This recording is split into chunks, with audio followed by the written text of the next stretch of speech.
So family youth ministry and you, that's been our subject, obviously, for this month. And we've talked about three biblical concepts. One Sunday, we talked about these concepts. Do you remember what these concepts are? Next slide. There it is. Almost got you, Brad. All right. Three biblical concepts. The church is a family of God. Remember that? That's got to be in place. The church labors together, and the church helps prepare our youth. So those are things that we talked about need to be in place and are in place right now. We also talked about what is family youth ministry. We talked about what it's not. Remember the concepts that we said that it was not any one of those three concepts, but it was a culmination. And we looked at Ephesians chapter 4, verses 15 and 16, talking about that it's the whole body, every joint. It's what every joint supplies to the growing up of the body. Everybody doing their measured or metered part is what family youth ministry is all about. And so it's all of us being involved in that process. And we talked about some challenges. What are the challenges to youth ministry, or family youth ministry? And we talked about how we as individuals could be challenges if we're not plugged in and doing our part, what every joint supplies. We talked about the different concepts of why we're changing, the concepts of who the youth are. And we talked about changing culture as a way to address those challenges. Do you remember that discussion last Wednesday? And we talked about this analogy about what culture is, and we had that long, boring definition of what culture is. And we have this concept that culture it starts off with values. Remember the core values. Every culture has its own core values. And we talked about how even a family unit is a culture unto itself. We were discussion of to stack plates or not to stack plates. Remember we talked about as an example of a family culture type of environment. Also, rituals are part of a culture. Heroes, we talked about some heroes of culture, and symbols. And all those together help give us a basis for our practice as a culture. So those are all fundamental concepts for identity as a culture. We also looked at Hebrews chapter 11. If you want to turn your Bibles to Hebrews chapter 11, verses 13 through 16. And we'll be here for just a moment. In addressing culture, remember Hebrews is a book of better things, right? Better things. And in this chapter, it is a chapter of what? Chapter 11 is a chapter of faith. That's right, exactly right. So chapter of faith. And we have examples of people who changed culture, people who cried out that they're going to be different. Here in these few verses, talking about those that were mentioned earlier in this chapter. He says, all these died in faith without receiving the promises, but having seen them and having welcomed them from a distance. We talk about Joseph later on in this chapter, who before he died is talking about taking his bones out of the promise, or taking his bones to the promised land. So he saw that promise from a distance, and having confessed that they were strangers and exiles on the earth. For those who say such things make it clear that they are seeking a country of their own. And so what are they saying? If I say I'm a stranger and exile on this earth, what am I saying about the earth and myself? Are we the same or are we different? We're different. So if we are claiming to have the faith that changes us and have a faith like that's exampled in these, then I'm going to cry out with my actions and with who I am. My core values are going to be different than the world. Now, I'm not saying that the world doesn't have good people in it. I'm not saying that there aren't values out there, but we need to make sure that our values as an individual, as a family unit, and as a congregation are the values that align with the Bible and the doctrine that the Bible teaches. And so when you say here, my actions cry out that we are strangers and exiles on this earth. And if we have that concept in place, it makes it easier, I think, for us to be different. Because we want acceptance, don't we? It's just nice when you're accepted and there's not that tension. You don't feel different. Feeling different's awkward, right? Austin, we talked about, the spatial relation. Remember that? You stood up and very bravely had no idea what I was going to do, but stood up anyway. And there's that awkward moment when somebody's too close to you. And when we talk about not fitting in, it doesn't change. When we're youth, we want to fit in, even up to adults sometimes. That doesn't really change. At work, it's hard being different. It's hard being different. But our actions cry out that we want to be different. Why? Why do we want to be different? We are seeking a different country, a country of our own. Verse 15, and indeed if they had been seeking a country from which they went out, they're talking about the Israelites, they could have gone back. The ends of verse 15. They could have gone back if they're actually looking for a physical country. But as it is, verse 16, they desire a better country, that is, a heavenly one. Therefore, God is not ashamed to be called their God, for he has prepared a city for them. And that's where we belong. That's our end game.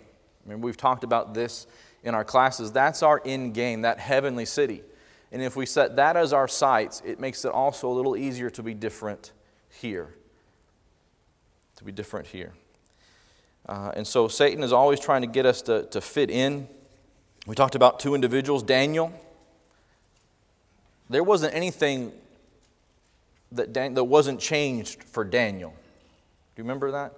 Daniel chapter 1 verse 8. What did he say, or what did he do? Do you remember? Daniel chapter 1 verse 8. Some of you are saying it.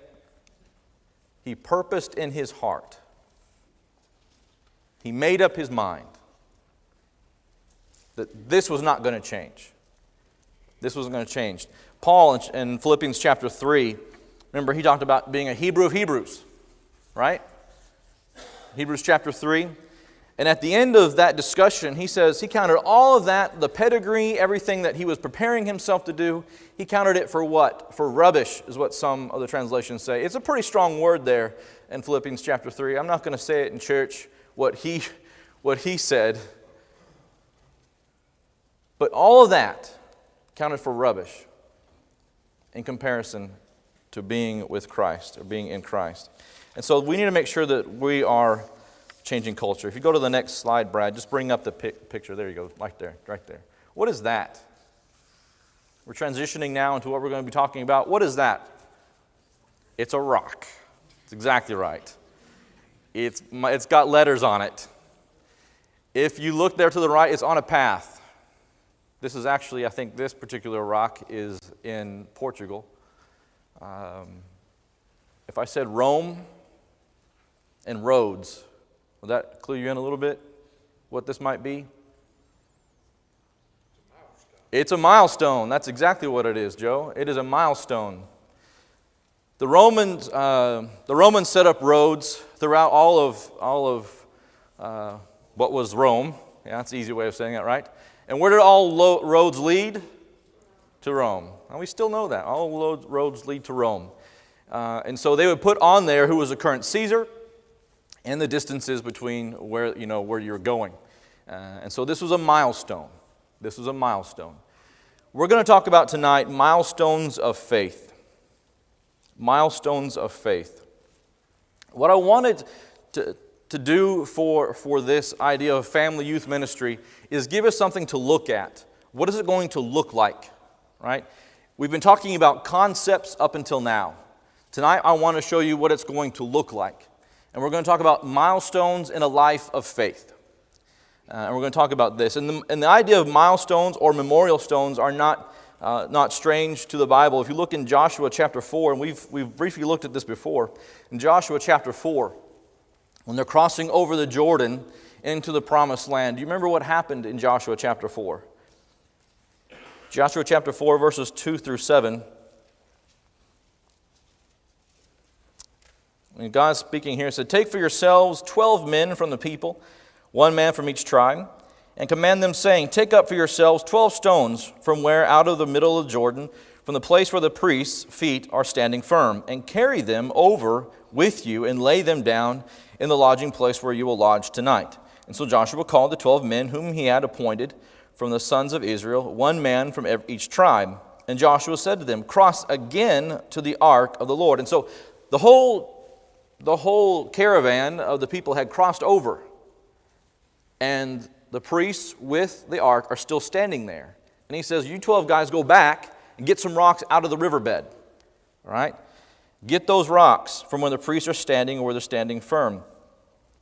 And he says, "Each one of you take them on the shoulder according to the number of the tribes of the sons of Israel. Let this be a sign among you, so that when your children ask later, saying, 'What do these stones mean to you?'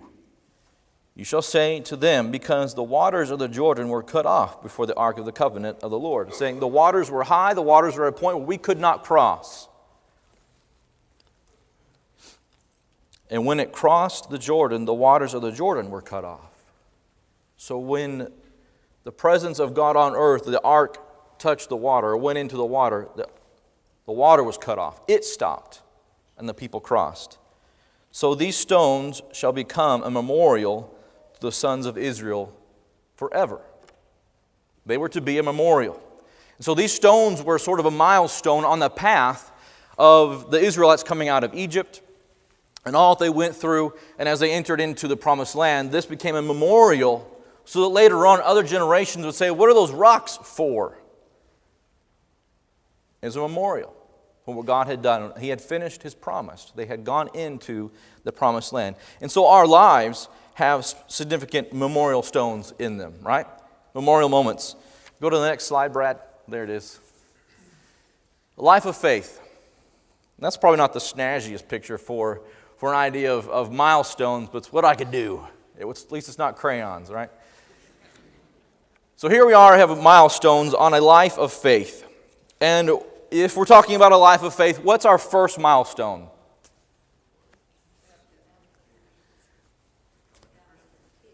Being a Christian is on there. But if we're talking about a whole lifespan, we're talking about a whole lifespan. Birth. You got to be, right? You got to be here. So we're going to start with our first milestone, looking at birth. Birth to kindergarten. Now, what we're going to look at on these milestones and what I'm going to list on these are things that Palm Beach Lakes is already doing. What we're talking about tonight, I took laborers together with God and took all the information from that and put them into milestones. And so these are things that specifically are for children from birth to kindergarten. I didn't put kindergarten all the way on there because it didn't fit, and I wanted it to stay the same font size. So birth to kinder, all right? You get the concept, all right. So everything that we have at Palm Beach Lakes already in place for this age bracket. And there may be other things that I missed. All right, there may be other things that I don't know about. I'm new here. So I may have missed a few things. But here's what we have right now. So a child is born. We have baby showers. We have parenting classes for the parents. We have an education program. There are books that are given to children that are closer to kindergarten age. The book that we have are God Made You and God Made Animals. And there's a lot of also Apologetics Press materials available. There are activities, Vacation Bible School, Back to School event, and Promotion Sunday. Those are things that I know about. And there are other things. And there are two sides to this, right? To the birthing process. There is the child, and then there are their parents that are raising the child. And so when a child is born, we have what is available for the parents at Palm Beach Lakes and what is available for the child at Palm Beach Lakes. Now, we're going to be developing more information for parents because you know what? Kids don't come with a manual, right? The car does. There's the Bible. That's our manual for life. But the Bible doesn't talk about when we're sitting in the pew, what do I do, right? You know, there's a lot of things we have for us at Palm Beach Lakes that people don't know about necessarily. We have a training room over here on this side, and we have a nursery over here on this side.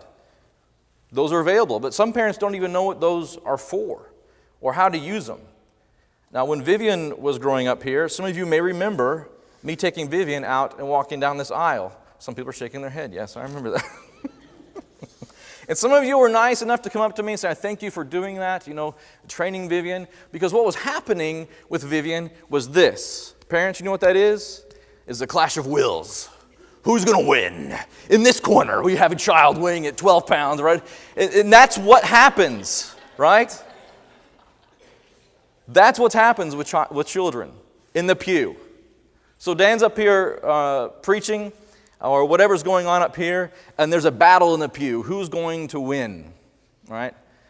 And parents, you know who has to win, right? Who has to win, parents?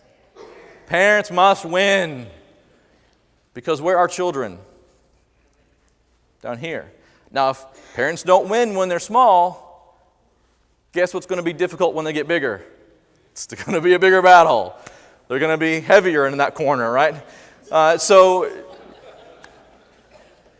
y'all grow up, and it happens anyway. You'll learn about this later on. So that's what happens. So that we have a lot of things here for parents to help with that process.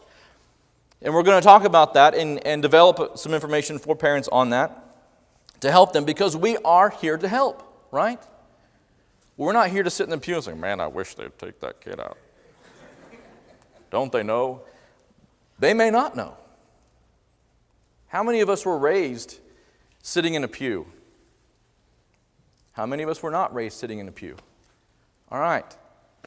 Some of you may not know the long arm of the law. I have no idea how. There was 4 of us growing up, and I have no idea how my dad could the last one of us on the end. I have no idea. His arm stretched. I don't understand. But there were 4 of us, and he could still knock us on the back of the head and just do this. And you were like, yes, sir. It was. And so some of us may not know those little tricks, And so those are things that we're going to help because we want to help in that process. Joe, that doesn't count. Pinch and Miriam. All right, so that is birth to kindergarten. And there's a lot of people who know what's going on here because they're plugged in at this milestone, right? They're plugged in here. And there's a lot of people who are at this point with their children or are children at this point, but they're not in this room right now. So we move on to the next milestone. Isn't that awesome? The square moved. Milestone 2. We're looking at milestone 2 now, 1st grade through 5th grade. All right, so kids are growing up. We still have parenting classes for the parents. We still have an education program, which is awesome, by the way. You'll walk down that hall, and you can literally get eaten by a fish if you're not careful, right? So there's a lot going on for our youth. There's a lot of effort behind the scenes for our education program for the children. But you know what? It doesn't work if they're not here. There it is. I won't say who said that. But if they're not here, it doesn't work, right? And so children need to be here. And so we need to encourage parents to bring their children and help them understand, to help our children grow up in this and the benefit from this. A lot of work goes into that. There's also books that are given. Look at all those books. Can y'all read that? Okay, good. Because I can't from that one over there. I know it's on the screen. All right. Activities for the children also, Vacation Bible School, Bible Bowl, CFBC, which I believe starts at 5th grade. I'm sorry? Age 10. Age 10, so depending on where your child is. And Promotion Sunday. So these are things that we have going on for Milestone 2 at Palm Beach Lakes already. And again, I think you're seeing that this is sort of an interface kind of idea. What does it look like? As we develop this, look at Milestone 3, 6th to 8th grade. Between Milestones 3 and 4, it moved again. Okay, here we are, 6. I wanted to be very clear about, so I had a square move. That's going to do it for them. That's going to convey. I was hoping, okay, it works. Never mind. Moving on. Life of Faith, Milestone 3, 6th to 8th grade. Huge transition year for children, right? At 6th to 8th grade, what are we doing? We've already started it in 5th grade, but this is big identity things, right? Who am I as an individual? So these are big identity things. So there's more questions, more things that parents are dealing with at this age. So we have parenting classes. We'll be developing that more. Education program, still an awesome education program. Books that are given to kids. Now, if you are counting, some of these are a series of books. If you're counting, this is quite a library that children are going to have by the time they graduate. So this is a great thing for kids at this age. Look at the activities also that we have. Another big list, Bible Bowl. That's something that we're going to be doing again with the families. CFBC, the Sweetheart Banquet. That is something that the youth do for those who are older. That's a good way. That's good. For those who are older. ET, Evangelism Training for Youth. Leadership training classes, Vacation Bible School, and Promotion Sunday. And so these are things that are available already for youth, specifically for youth. And there are other things that they could get involved in, but these are things that are involved specifically for this age bracket. Let's move on to Milestone 4. There it is. You would be lost without that. All right, milestone 4, 9th to 11th grade. Again, parenting classes. Again, another big transition point. We're going to another school system or another school sometimes. Being 9th grade, you're a little fish in a big pond again. And so it's difficult. So we have parenting classes for the parents, education program, another set of books for the youth at this age. Activities, we have a lot of activities for youth at this age. Bible Bowl, Junior Senior Banquet, ET for youth, Promotion Sunday, leadership training classes, CFBC, trips to FHU, Yes Weekend, which was also for the other group. I didn't put it in here, just based on that. Senior high mission trip, young men's training classes, vacation Bible school, which I think at this age they're helping more with that also, and Promotion Sunday. So there's a lot going on for Milestone 4. And parents, again, this is Milestone 1 through 6, 1 through 5, 6-ish. Parents are involved in that process. This is a dual stage process. So Milestone 4. Milestone 5, moving hurriedly along, senior year. Is senior year a big deal? Yes, senior year is a big deal. What are we deciding at senior year? That's exactly what I was going to say. What am I going to do for the rest of my life? What is going to be my profession forever, right? You know, and so that weight comes down upon us, and we're like, what am I going to do? I don't even know. And so, yeah, there's that. You know, mom and dad are ready to kick us out of the house, so I got to do something. So senior year is a big deal. Again, another identity thing. Is my faith going to stick with me? Is that going to transition with me also, right? And so those are big things for senior year. So special attention needs to be paid for those who are making this big step into adulthood. They are beginning to try out what it means to be an adult. And so we are here to help them with that process. Again, there's a lot going on for senior, basically the same things that were going on before, and we'll be developing some more activities specifically for seniors. But this is a big year. This is a big year. This is a year where they basically are going to, kind of pushed out of the nest and said, you can do it, right? And if you've noticed also that if a child has been plugged in from stage 1, everything's been preparation for the next stage, right? So in theory, if a child is plugged in since milestone 1, there are things in place to prepare children, now young adults, to this age. In theory. If we're plugged in, if we're doing our part. So milestone 6, adulthood. This magically happens with age, right? And age-wise anyway. So adulthood. What is adulthood? I'm sorry? You get the car keys, over 18. More responsibilities, basically, in a nutshell, right? You're now responsible for self. Without, the tutelage necessarily, or out from underneath the umbrella of mom and dad in a lot of cases. And so with adulthood, we have still an education program. Still an education program. We still have activities for adults. Specifically for adults. Things to help us as a congregation continuing to grow. At no point in this stage have I reached a point where I have reached the zenith of Christianity and I no longer need to grow. Right? We're always continuing to grow and mature in the church and in the faith. And so this is part of that adulthood number 6. And so as we are at number 6, we're about to go into a section of milestones that can happen at various stages or may never happen in your life. Let's look at the next stage. There it is again. It's like the bouncing ball, right? All right, baptism. Hopefully this happens in your life. Why is baptism important? Where is salvation? According to 2 Timothy 2:10, salvation is in Christ. According to Galatians chapter 3, verse 27, we were baptized into. All right, so baptism is a big deal. Baptism now saves us, according to 1 Peter chapter 3, verse 21. So baptism is a big deal.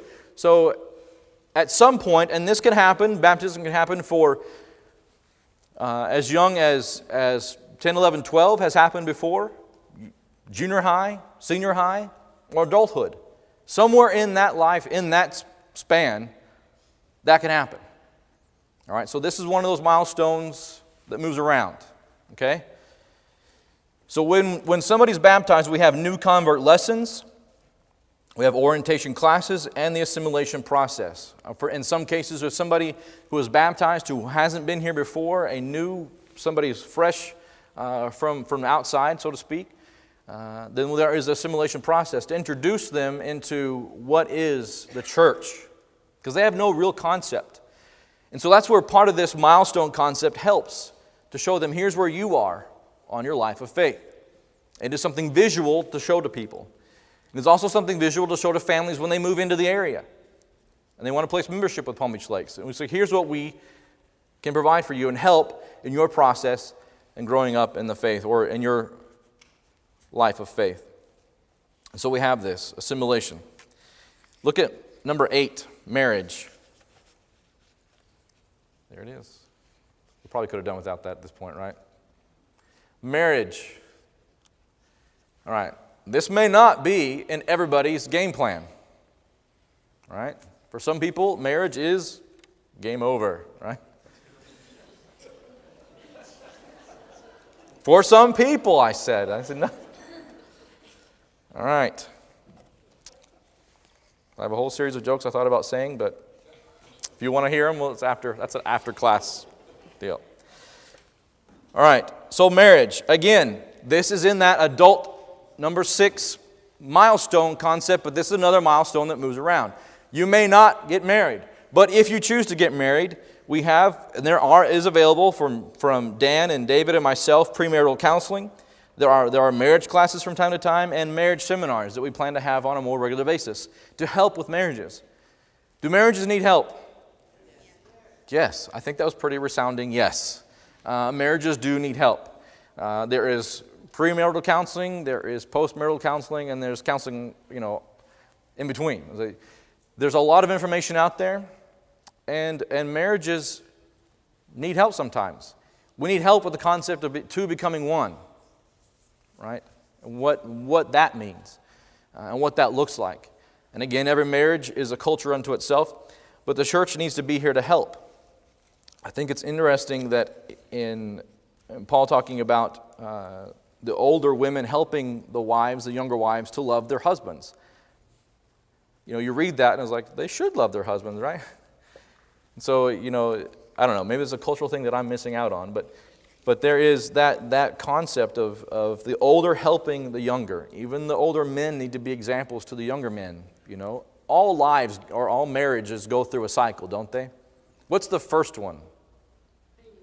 The honeymoon stage. Everything is so rosy and awesome, and I will love you forever. And you have all these little sweet names for each other, and sometimes you dress the same and that kind of stuff, and everybody around you is going, oh, that's nice, right? And so there's that stage of marriage, and then there's the next stage, right? There's the learning each other stage, right? If you can squeeze from the bottom of the toothpaste tube or in the middle, that can be dangerous, right? So there's those things, those kind of things in the marriage. And there's all that different cycle and process in a marriage. And those who have been married should be here to help, take a young married man and say, hey, she's going to go through that. But she does, and yep, she's going to do that.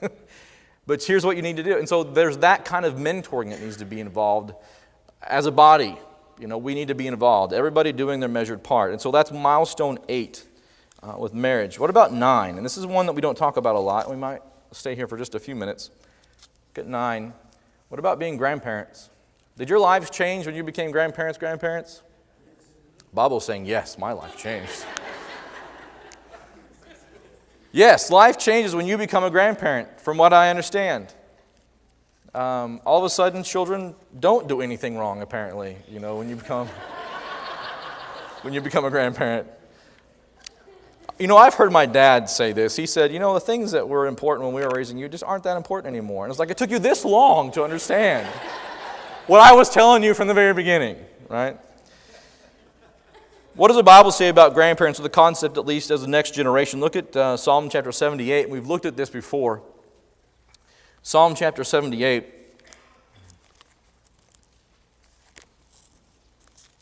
And he starts off the psalm saying he's going to talk about some heavy things, but he wants to teach the next generation.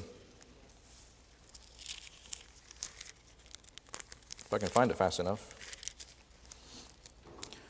Beginning in verse 4 of Psalm 78, and he said, "We will not conceal them from our children," talking about these heavy matters, "but tell them to the generation to come the praises of the Lord and his strength and his wondrous works that he has done. For he established a testimony in Jacob and appointed a law in Israel, which he commanded our fathers, that they should teach them to their children, that the generation to come might know, even the children yet to be born, that they may arise and tell them to their children, that they should put their confidence in God and not forget the works of God, but keep his commandments." And so there's this idea of generation after generation teaching. Grandparents were involved and still should be involved in the faith process of children if they're here. If we have that privilege to have our grandparents around, they should be involved in that faith process. Some of my earliest memories of my grandparents are worshiping with them in a small little church. My father's parents up in Idaho, for use of those, my father's parents were Gramps and Granny. We also had those names, right? My father's parents were Gramps and Granny, okay? My mom's parents were Pops and Grandma. And y'all have your names for your families, and that's your deal. So my memories with them are in worship and in them raising up. Sometimes being by myself with them. I heard tell, I don't remember this, but I would go to my grandparents and say, "Can I come to your house? I just need some peace and quiet." What does that mean? That means I want to go to grandmother's house just so I can be waited on, right? I want some special me time with my grandma or my grandparents, okay? So that's important, that kind of time. And that's time that should be treasured, and that's time that can be used to instill faith concepts in the youth and in the grandchildren. In 2 Timothy, we looked at this before in 2 Timothy 1 and verse 5, talking about the faith of Timothy. Where was it first? Do you remember? In his grandmother and in his mother. So you can't tell me grandparents aren't important in the life and the faith of youth. And so that is an important milestone. And again, that if you're not married or you don't have children, this may not be a milestone for you, but we want to be able to minister to this milestone in people's lives. So this is something that needs to be part of the life. Also, let's look at the last one very quickly. What's going to be our last milestone? Some of you are saying it. Go ahead and put it up there, Brad. Death and grieving, right? And again, this may happen at any time. This is one of those roaming milestones. It may happen at any time. But there's two sides of it. There's the one where if we have been walking those milestones, when it comes to this milestone, we'll be ready for it. Have we thought about that? Now, people who aren't ready for it, my great-grandmother, she was not a member of the church. And when she was dying, she was clawing at death. Clawing at life just to stay alive. One, because she had what? No hope. She didn't know, had no confidence in what was beyond this next transition.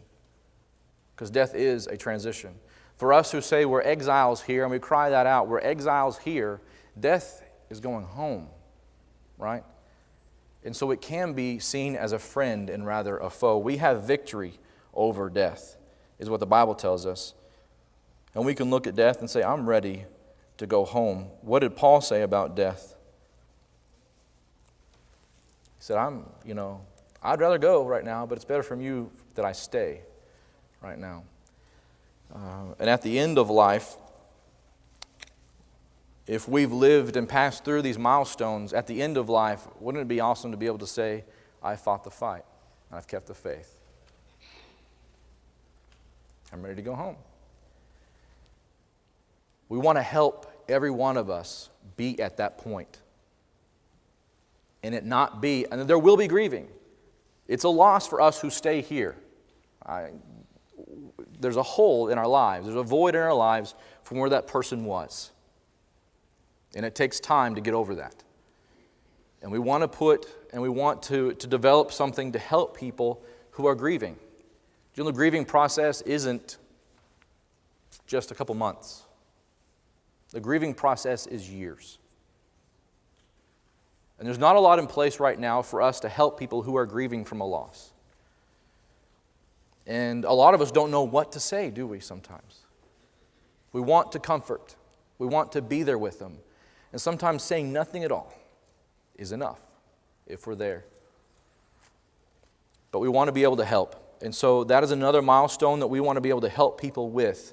We do the food for the family and cards and flowers and visits, and we need to do that. We need to do these things, and we need to develop more about what we can do and help with death and grieving. So we look at the next slide. We have these 10 milestones represent a life. They represent a life. And you may not have children, you may not get married. That may not be a milestone on your specific path. But I guarantee you, milestone 1 was on your path. That happens. If you're here, milestone 1 happened. And I guarantee you that milestone 10 will happen. I can promise you that. But the question is, what's happening in between for you? Palm Beach Lakes has said, with the family youth ministry, we want to help everyone with that. And everyone's going to help everyone. And I hope this helps you visualize that concept. These are things, people, that are already in place here. Already in place. The milestone concept just helps us see those things. And Labors Together with God is coming up, and we're going to be reevaluating where you want to get plugged in and helping in this process. And so that's the concept, or that's how we get plugged into helping. You say, I want to help him in this milestone, or I want to help in this area. And a lot of you have already come up to me and said, I'm excited, I want to do this. And I was like, great, sign up for it and Labors Together with God, or I will be contacting you. And that's what's next. Go to the next slide, Brad. What's next? There's a few things we have going on next. I myself will be meeting with the parents and the youth. That's got to happen. We're going to be talking about what's going on next year and years after that. What's this going to look like? Building relationships. I have relationships with some of you. I don't have relationships with all of you. And we also, as a congregation, need to build relationships. Some of us sit in our spots, and we get up from our spots, and we go to the back, and we talk to the same people in our path. That happens, right? I mean, it's just in anywhere, in any place, that happens. Or some of us get up and just, boo, out the door. And then later on, it's like, well, I don't have anybody in relationship with anybody at church. Well, you got to stick around for us to talk to you. If you're beelining it for the door, for whatever reason, that's, fellowship time happens a lot in that foyer, right? Somebody told me that they built this building with a large foyer for that reason, so we would have a place to fellowship afterwards. So those are things that happen. There's going to be other things, other events, other places where you can plug in and develop those relationships, but those have got to happen. Because when we talk about family, and our church as a family, you can't say, well, my family is this person, and this person, and this person, and these people. Because what does that create? Cliques, right? You can't do that. When we have the concept of church as family, we've got to say, this is family, right? This is family. And that's part of the reason why I had y'all sit like in the middle, because it's easier to do this. So I can't do this. Okay, so this is family.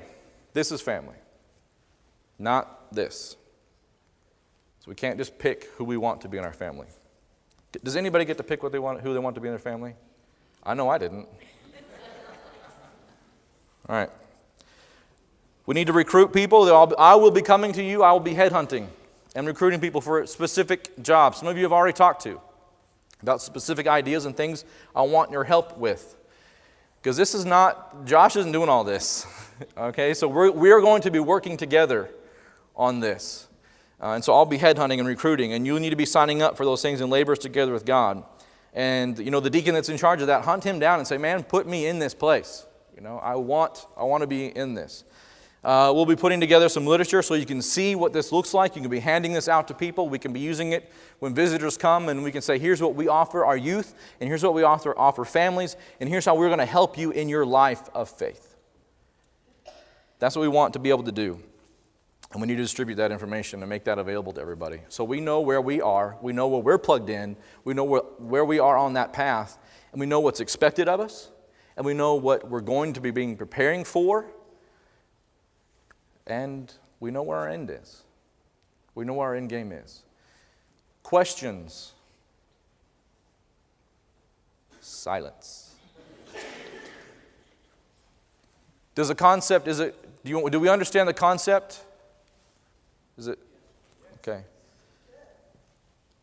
Be praying about it. And when I come to you and ask you to help out, say yes. Just like that. Some of you are already practicing. That's awesome. Okay, so that's family youth work. That's what it's going to look like.